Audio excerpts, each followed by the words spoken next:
So in this video, we'll be doing the accrued expenses. So in the previous one, we were focusing more on journals, but here we will do the ledgers. Okay, so this is actually supposed to be the ledgers. So we will be focusing on that. Alright, so in the bustling streets of downtown, XYZ company thrives as a small business, diligently managing its operations. As May draws close, XYZ faces its monthly accounting ritual. Despite their regularity, May's expenses present a unique challenge. So we're going to be focusing on May's expenses. So the $2,000 rent for their office space, okay, so we have $2,000 for our office space, along with $500 for water and electricity and $300 for insurance, loom over their books. So meaning the $2,500 and the $300 for insurance have not been paid yet. So these expenses, typically paid upfront at the start of each month, remain unpaid as May ends. So we'll be doing this for the end of May. And we require XYZ to account for them accurately. So basically, I'll just start off by doing this. When we're dealing with accrued expenses, okay, so do not forget, when we deal with accrued expenses, these are unpaid expenses, okay? This is unpaid, and this means that we owe them. So when we owe them, this brings us to a liability. All right, and remember the chart. I will link the video somewhere down there. So when to know when to debit or credit an account. So we know that accrued expense is a liability. So this is just a very short method to know when to debit or credit an account. So I just say Daddy Kyle. So D-A-D-E, like daddy, and then Kyle with a C. Okay, Kyle is just spelled a whole different way. So anyways, so this Daddy Kyle helps me to know, okay, so I have debit, and what I'm going to debit are my assets, my drawings, and my expenses.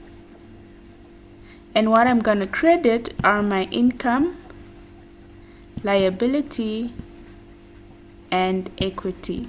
So basically what this means is when we purchase more assets, when we draw more money from the account for personal use, when we incur expenses, we will always enter it on the debit side.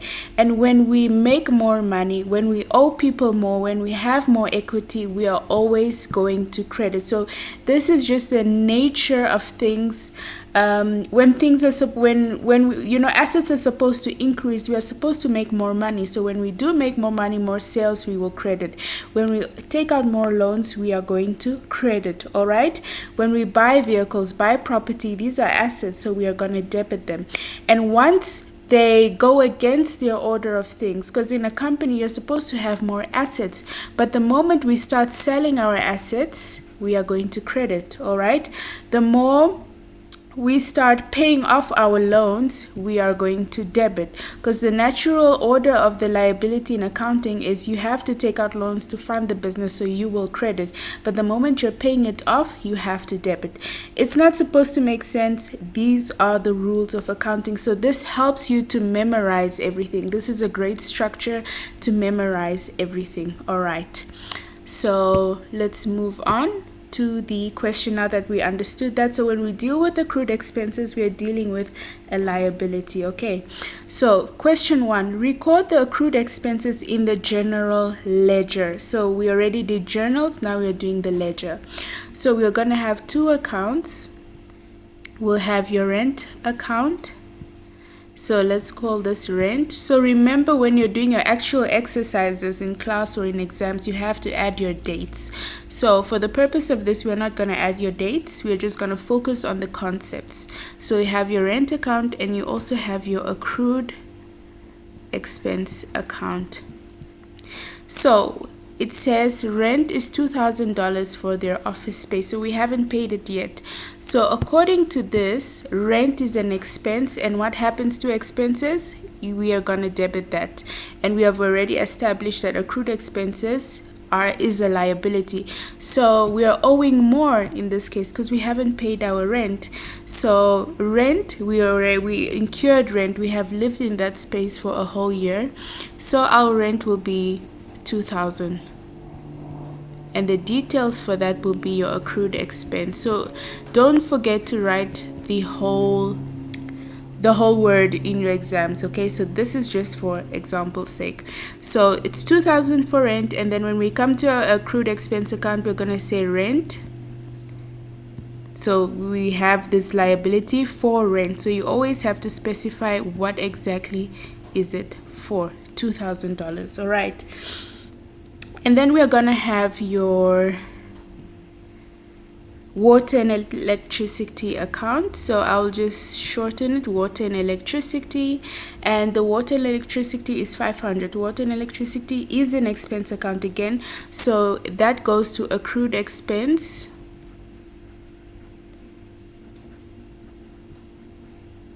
And that is $500. All right.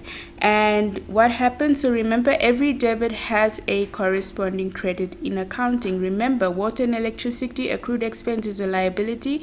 So we come back here and we're going to write water and electricity. You write it out full, $500, not $5,000, $500. All right. So then we go on to insurance. Same thing with insurance. Okay, insurance is $300. We haven't paid it, but we have incurred insurance for that month. So we have $300 going to your accrued expense.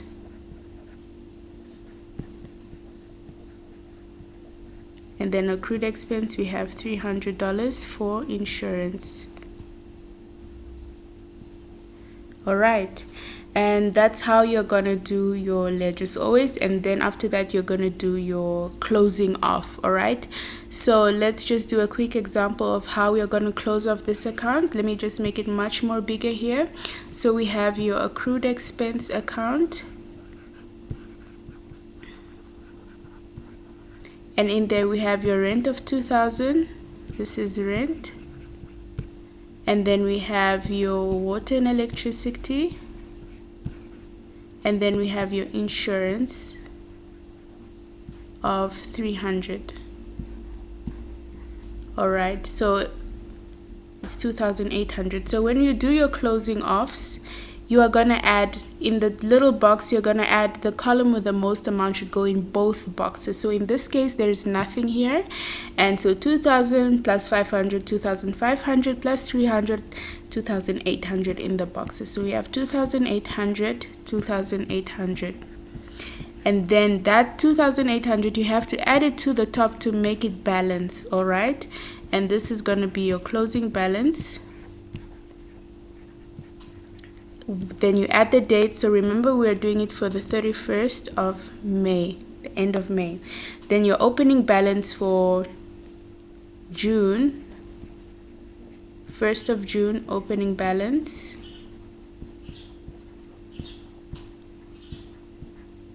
is 2,800. So this means we haven't paid anything at all. It's 2,800 that we're owing. Okay, remember, this is a liability account. So let's go on to the next point. So let's say we do pay off the accounts like water and electricity and all of that. When we do make a payment, we have to take it out. So you have your bank account, and then you have your accrued expense account. Because usually what happens in the normal sense, so let's use rent as an example. So let's say we pay rent $2,000. So usually you will have, okay, we're paying rent. Remember, bank is an asset, so it's going to decrease. When it decreases, it will be the credit side. So we're paying money for rent, $2,000. All right, and then what we're gonna do is now we go back to the rent account and we say, yes, we have received money for rent, $2,000 from the bank. But in this case, we didn't receive the money, so that's why we had to put it in your accrued expense account. So we had to say rent here is 2,000. all right, then we had to put the accrued expense. Okay, so in this case what's going to happen is we already made an entry in the rent account. Okay, we already did an entry for that. So when we are doing an entry, when we have an accrued expense for that account, so we entered this already. Okay, it's $2,000. all right, so what happens when we are paying it is we're gonna pay your accrued expense account